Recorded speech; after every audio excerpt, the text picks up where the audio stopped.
Hi everyone, this is Dave from DreamPod9. I'm going to be describing today how a boarding action works in the new beta rules for Jovian Chronicles.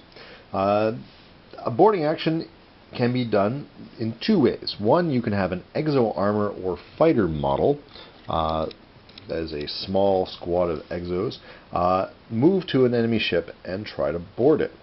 If they do, they get to roll their point defense and try to drive them off. If not, those exos are going to land on that ship and get to attack it every turn and be carried along with it, doing extensive damage. But today I'm going to talk about just capital ships. So in this case, I have a God's Fire command carrier versus a Tengu escort carrier.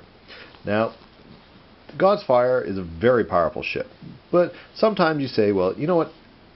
I've done a lot of damage to my target.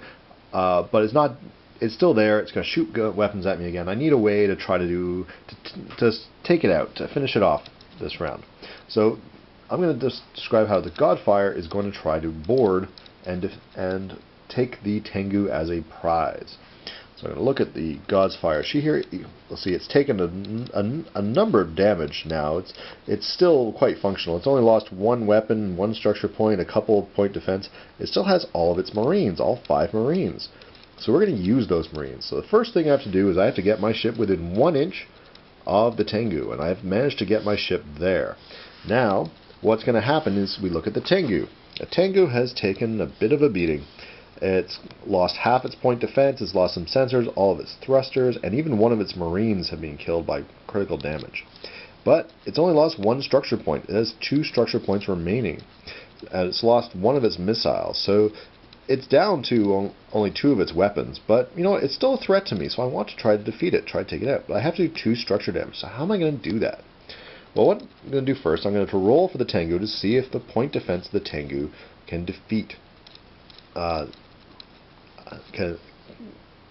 can defeat the Marines. So the Marines are going to be flying over, and the Tengu is going to be firing his weapons, trying to stop them. So I'm going to roll the dice, and I get myself a 2 and a 3, which is fine. A 2 and a 3 means no result. It doesn't match. In order to match, it would have to be a 3 and a 3, but it's not. It's a 2 and a 3, or a 3 and a 5. And because of that, the boarding action is going to be successful. So the God's Fire will have sent all 5 of its Marines. Now, once they get inside, they have to fight the Tengu's Marines. And the Tengu has 2 Marines left, so those Marines get to roll. Now, let's see. Do they get anything? They roll 1 and a 2? Nothing. They're unable to defeat the Marines of the God's Fire. Now, I'm going to roll for the God's Fire.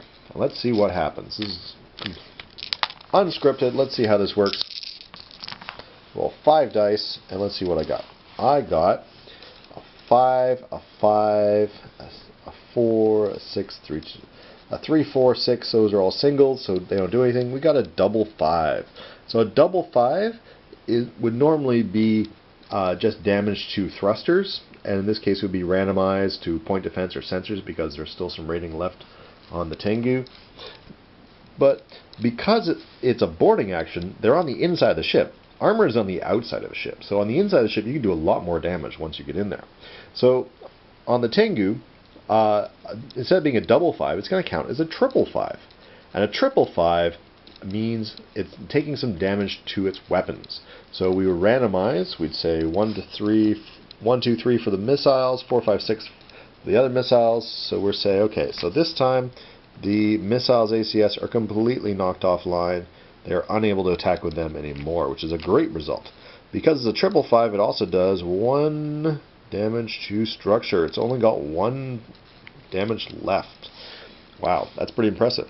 So at this point, I've reduced by half the amount of firepower my opponent's going to have shooting at me, and any more damage is going to knock him out. Now, if I got lucky and rolled a triple 5, it would actually count as a quad. So we would have done the damage of the triple 5, like the weapon, but then a quad means we actually apply it twice, which would have done 1 more structure, destroying the Tengu. And we would then roll on catastrophic damage. Normally that's what you would do. You roll on catastrophic damage if you reduce a ship to 0. But because if you board a ship and reduce it down to 0 structure with the damage you do, you actually take it as a prize. You don't roll on the critical damage. You leave 1 Marine behind, or as many Marines as you like, to guard it, and they can try to withdraw that ship from combat, and that's worth a lot of victory points. So very simply, that's how it works. There's no extra rounds. You don't keep in the alpha. We had rules where you could keep rolling round after round for attack and defense. Now it's just a one roll attack. You do the attack, you either defeat the ship or you do some damage, and then you withdraw. We assume at some point they managed to get their bulkheads down, or their Marines managed to mount a defense, and it just gets too dangerous on board for their Marines to stay. So they're used to hit and run attacks. Just one roll can show the full depth of what can happen in a boarding action.